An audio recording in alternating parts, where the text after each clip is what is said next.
ucapkan kepada Allah Subhanahu wa Ta'ala berkat rahmat, hidayah, kesehatan, sehingga kita bisa berkumpul di sini untuk kemudian berdialog terkait dengan pencipta, siapakah Tuhan pencipta langit dan bumi. Di dalam Al-Quran diterangkan, Bismillahirrahmanirrahim, Wallahu khaliqul bari'ul musawwiru lahul asma'ul husna yusabbihu lahu ma fis samawati wal ard wa huwal azizul hakim. Dialah Allah yang menciptakan, yang mengadakan, yang membentuk rupa, yang mempunyai nama-nama yang paling baik. Bertasbih kepadanya apa yang ada di langit dan di bumi, dan dialah yang maha perkasa lagi maha bijaksana.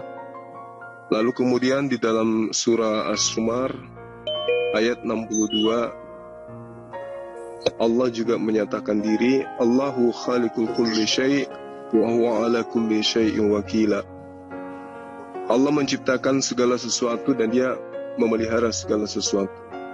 Dalam surah Al-Hijr ayat 86, Allah juga menerangkan dirinya, Inna rabbaka huwal khalaqul alim. Sesungguhnya Tuhanmu, dialah yang maha pencipta lagi maha mengetahui. Nah, kami di dalam ajaran Islam memahami bahwa Allah itu adalah Al-Khaliq.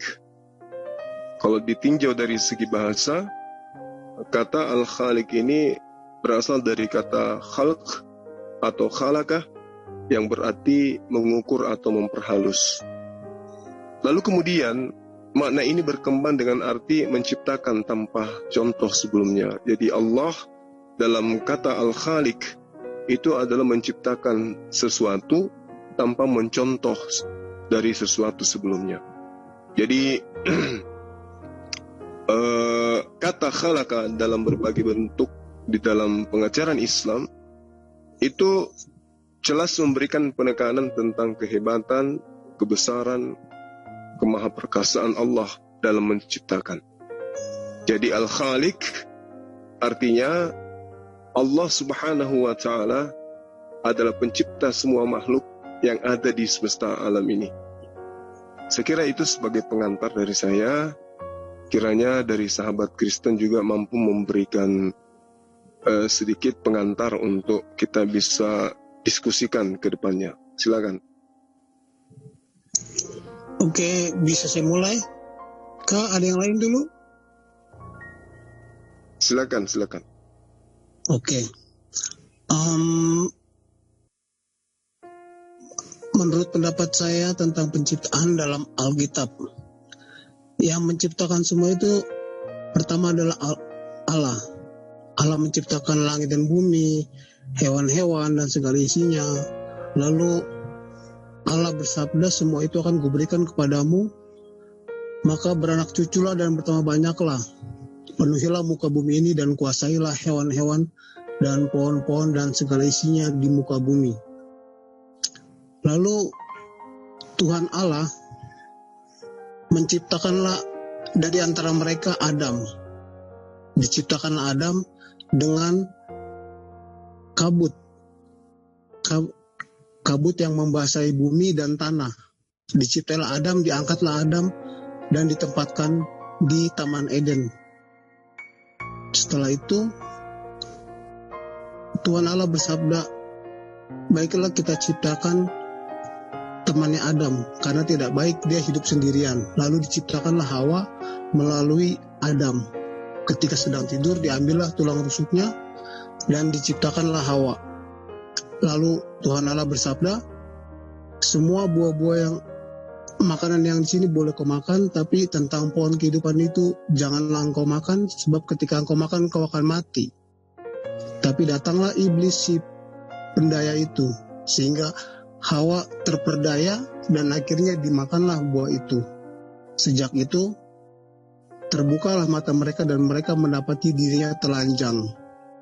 Lalu diambillah daun-daun ditutupi tubuh mereka. Dan setelah itu Adam dan Hawa diturunkan dari surga, diturunkan ke bumi atau dibuang ke bumi. Semenjak itu manusia banyak melakukan dosa, melakukan kesalahan kepada sesamanya, mengambil anak perempuan yang cantik-cantik, lalu mereka nikahi tanpa bimbingan Tuhan. Dan setelah itu, dibuatlah mereka binasa dengan peristiwa kejadian Nabi Nuh. Diliputilah bumi seluruhnya dengan air bah.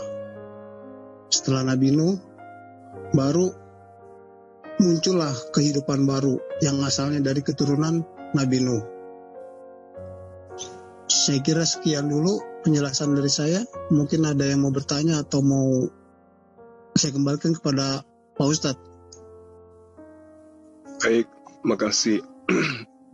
Secara garis besar, apa yang sahabat saya uraikan itu juga kami setidaknya mengimani ya, tentang proses kronologi yang terjadi terhadap manusia pertama, yaitu Nabi Adam alaihissalam. Sampai sejauh ini, di sesi ini kita sepakat ya bahwa Tuhan itu adalah Allah.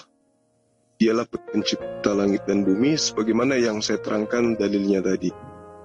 Bahwa ketika Allah ingin menciptakan sesuatu, maka Allah itu cukup berkata, innama amruhu idza arada syai'an ayyakula lahu kun fayakun. Ini seirama dengan apa yang diterangkan di dalam Yesaya 55 nomor 11 dan juga di dalam Mazmur 33 nomor 9. Demikianlah firmanku yang keluar dari mulutku, ia tidak akan kembali kepadaku dengan sia-sia, tapi ia akan melaksanakan apa yang ku kehendaki dan akan berhasil dalam apa yang ku suruhkan kepadanya.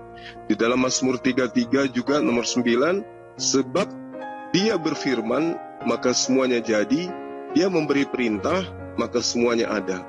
Ini berkesesuaian dengan apa yang diterangkan dalam surah Yasin ayat 82. Innama amruhu idza arada syai'an ayyakula lahu kun fayakun. Sesungguhnya urusannya Allah apabila Allah menghendaki sesuatu, Allah hanya berkata kepadanya jadilah, maka jadilah sesuatu itu. Jadi apa yang kemudian kita pahami ya, kita pahami bahwa konsep ini, konsep di mana Tuhan itu dalam prosesi penciptaan, dia cukup menghendaki.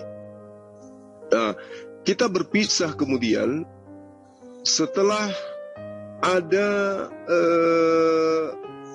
ajaran yang membuat teman-teman Kristen itu menjauh dari konsep awal.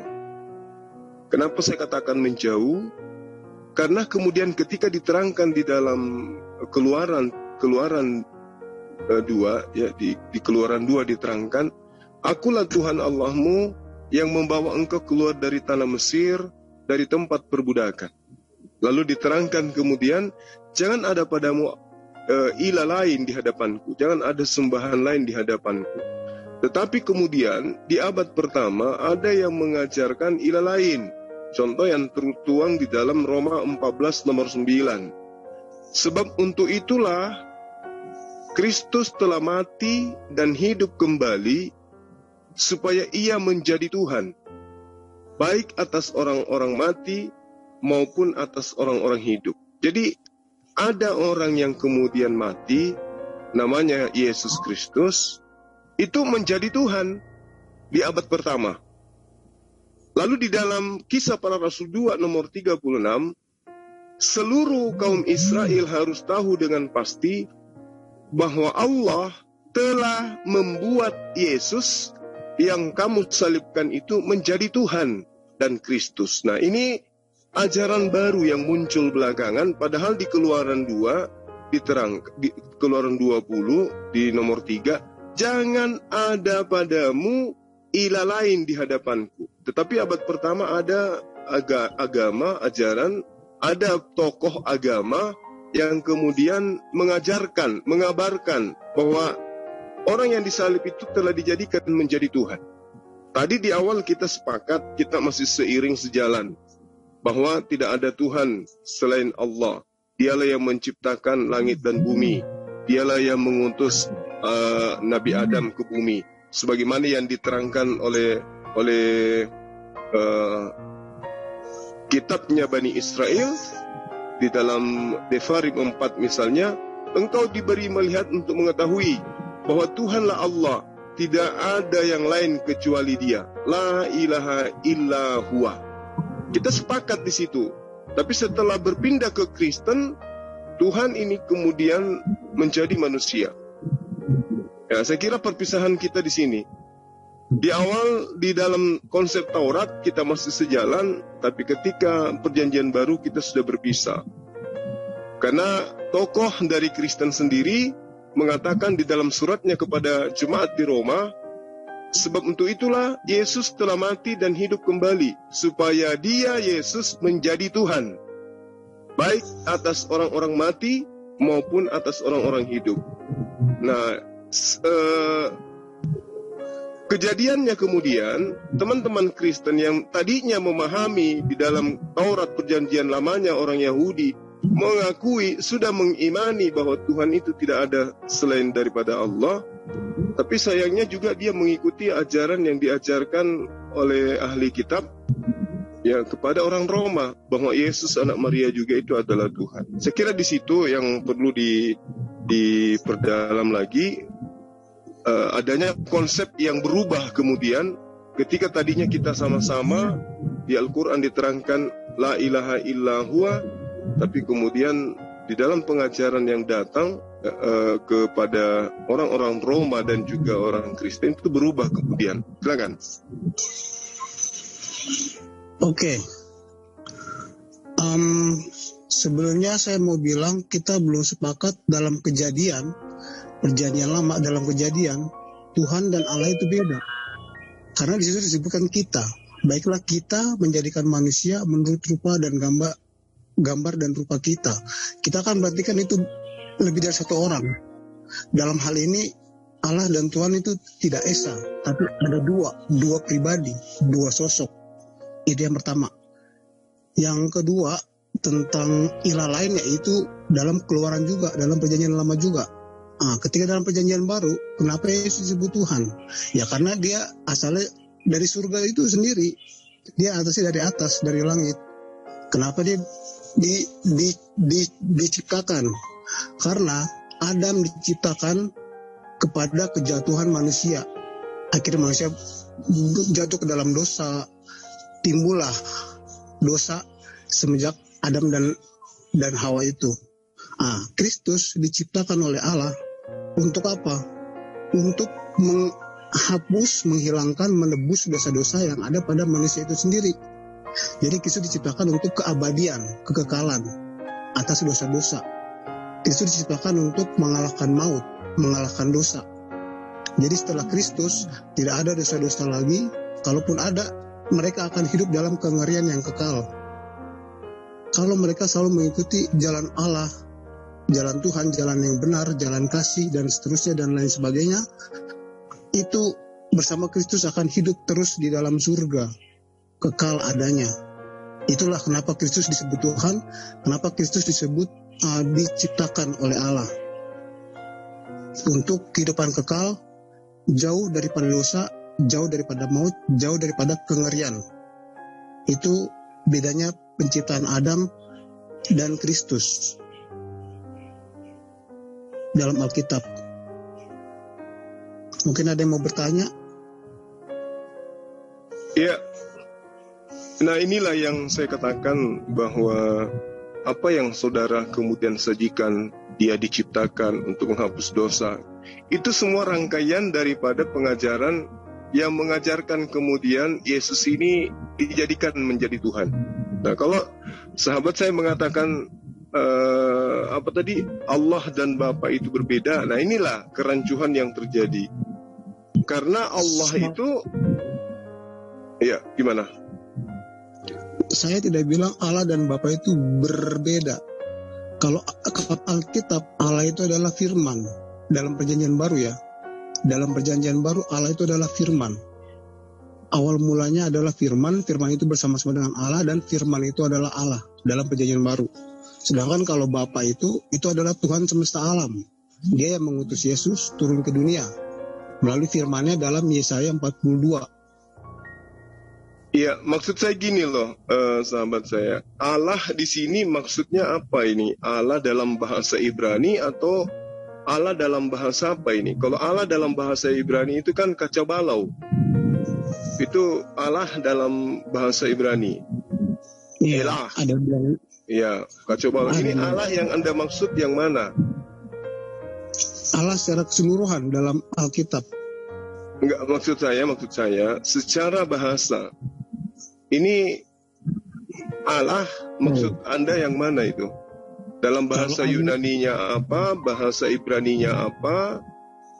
Karena saya bingung, kalau Anda mengatakan Allah dalam bahasa Ibrani, maka itu artinya mengumpat atau kacau balau atau istilahnya jelek lah artinya. Tapi kalau yang Anda maksud Allah,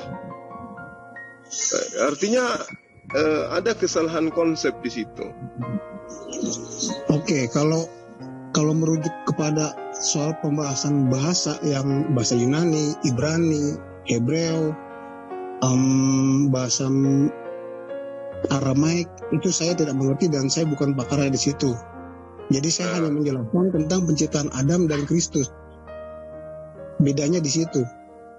Kalau soal yang ke bahasa-bahasanya itu saya bukan pakar di situ. Tapi saya hanya menjelaskan perbedaan penciptaan Adam dan Kristus. Kenapa Kristus disebut Tuhan juga? Ya karena memang roh Tuhan yang ada dalam darah Yesus, dalam diri Yesus. Karena firman-Nya dalam Yesaya 42. Dan itu bedanya penciptaan Adam dengan Kristus. Kalau Adam diciptakan akhirnya jatuh pada kejatuhan manusia, yaitu dosa. Dari sejak itulah manusia mengenal dosa dan kebaikan, dosa, kebenaran dan kesalahan, kebaikan dan kejahatan, dan lain sebagainya. Sejak zaman Adam. Lalu muncullah perjanjian baru, Kristus, di mana Tuhan sendiri yang menaruhkan dirinya ke dalam diri Yesus.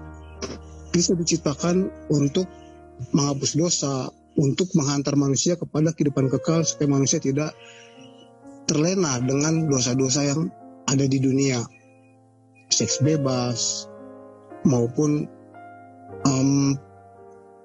aturan-aturan yang dituangkan dalam kitab Taurat. Recording in progress. Pada zaman Nabi Musa. Kalau soal ke bahasa-bahasa,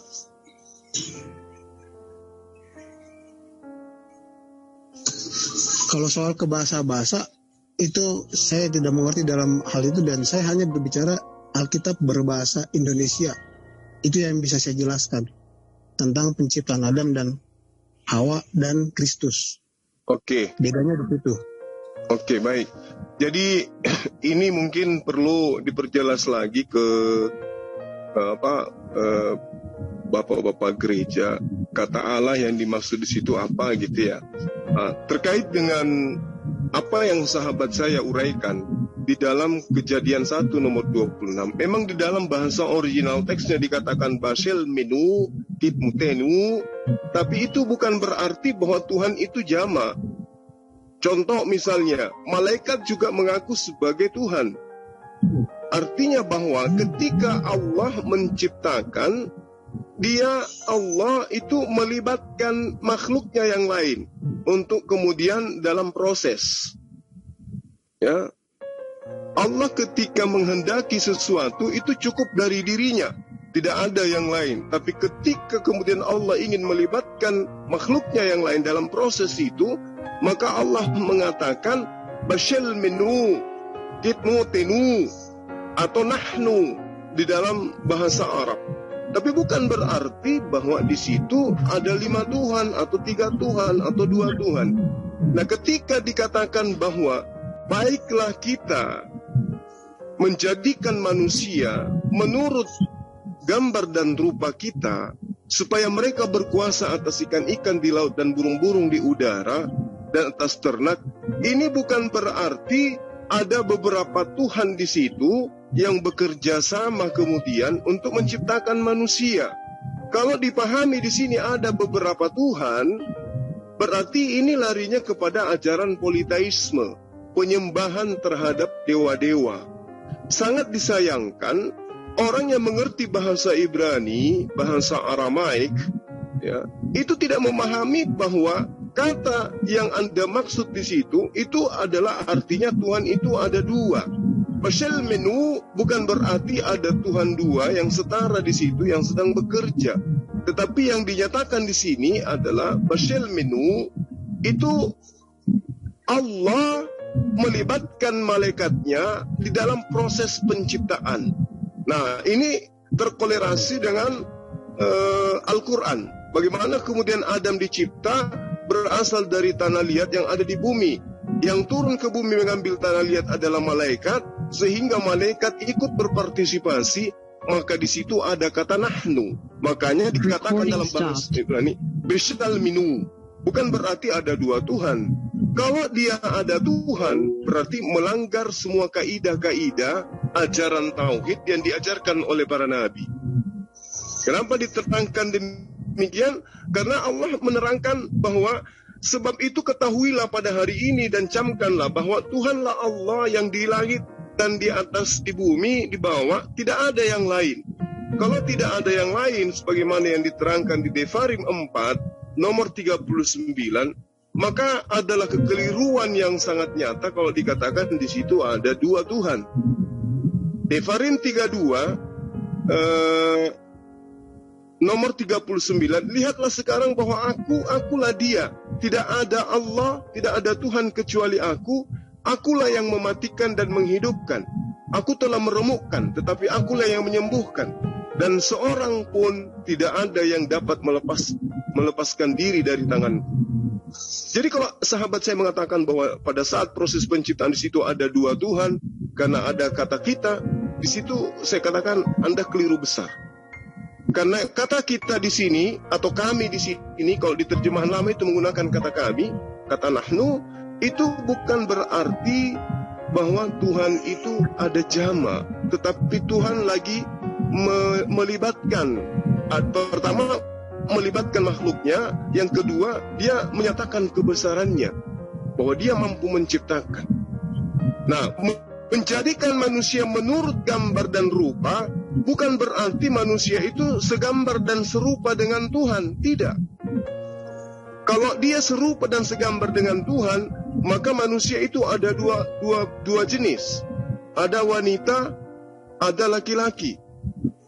Nah, Tuhannya ini serupa dengan laki-laki apa perempuan? Ini keliru.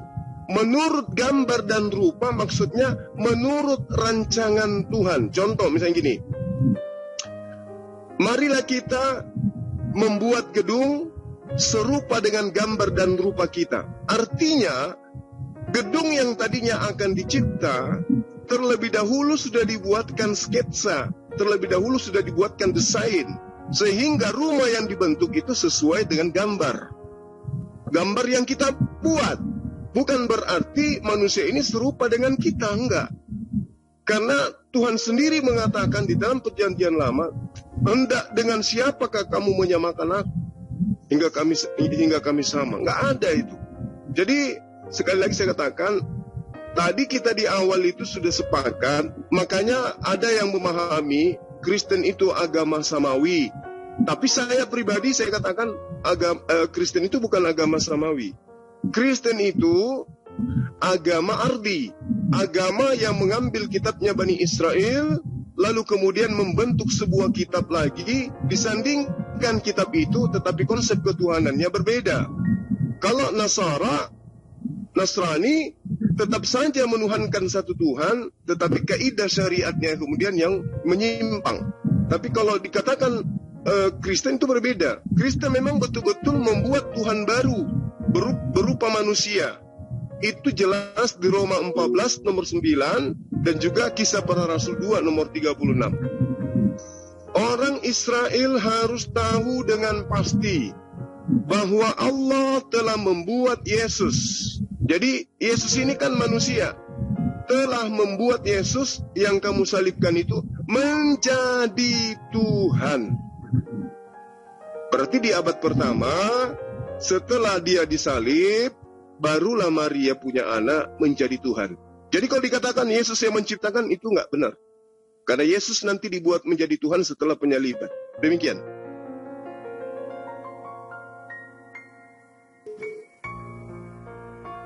Oke. Yang pertama saya mau meralat Abang. Pertama, Silakan. saya tidak mengatakan dua Tuhan, tapi ada dua pribadi, dua wujud, Allah dan Tuhan. Pertama Allah menciptakan bla bla bla bla, baru Tuhan menciptakan Adam dan Hawa dan mengawasi Taman Eden tersebut. Setelah dalam kejadian itu Tuhan dan Allah terpisah lagi. Tuhan yang selalu ada Recording in progress. Tuhan yang ada selalu bersama dengan nabi-nabinya. Nabi Musa, Abraham, Daud, dan lain-lain. Itu selalu Tuhan yang ada bersama mereka, yang selalu bersabda langsung kepada mereka. Tapi kalau Allah tidak pernah bersabda. Tidak pernah bersabda secara langsung.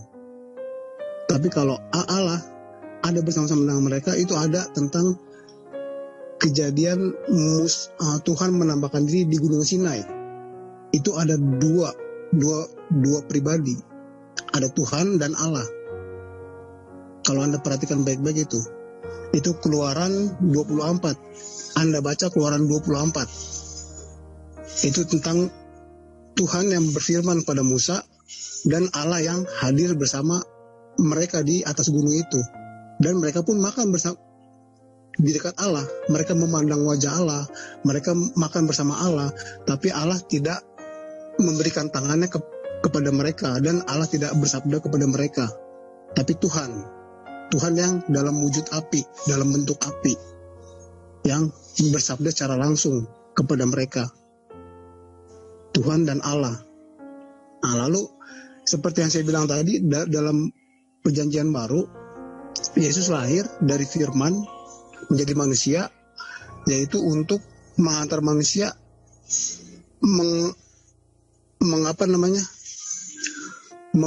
mengubah atau menuntun manusia untuk kepada kehidupan kekal, supaya manusia tidak jatuh lagi ke dalam dosa, sehingga wujud Kristus itu adanya kekal di surga, supaya manusia tidak jatuh lagi ke dalam dosa. Nah, tentang umat Kristen yang Anda bilang tadi, umat Kristen telah membuat Tuhan baru. Itu bukan seperti itu maksudnya. Di dalam Injil, Yesus yang memberikan sendiri kepada Petrus kunci surga. Kunci surga diberikan kepada Petrus. Jadi surga yang ada dalam diri Yesus itu, dalam diri Kristus, itu dilanjutkan pengajarannya oleh Petrus, Paulus, dan kawan-kawan, yang akhirnya muncullah umat Kristen pertama mula-mula di Antioquia. Itulah umat Kristen membawa kunci surga. Tetapi Yesus berkata, tapi apa yang engkau ikat di dunia akan terikat di surga. Tapi kalau apa yang engkau lepaskan di dunia akan terlepas di surga. Jadi kalau Petrus melenceng dari ajaran Injil dan dia tidak mengikuti apa yang ada dalam Injil, surga yang dijanjikan oleh Yesus itu akan terlepas dan mereka akan terjatuh ke dalam dunia. Itu yang Yesus maksud pada Petrus. Muncullah agama Kristen. Dan menurut pendapat saya, setelah Yesus terangkat ke surga, dia hidup bersama ketujuh jemaat, Smyrna, Efesus, Laodikia, dan lain-lain. Dan di dalam Al-Quran itu ada yang namanya Azazil. Siapakah Azazil itu? Dia namanya berbeda-beda dalam tingkat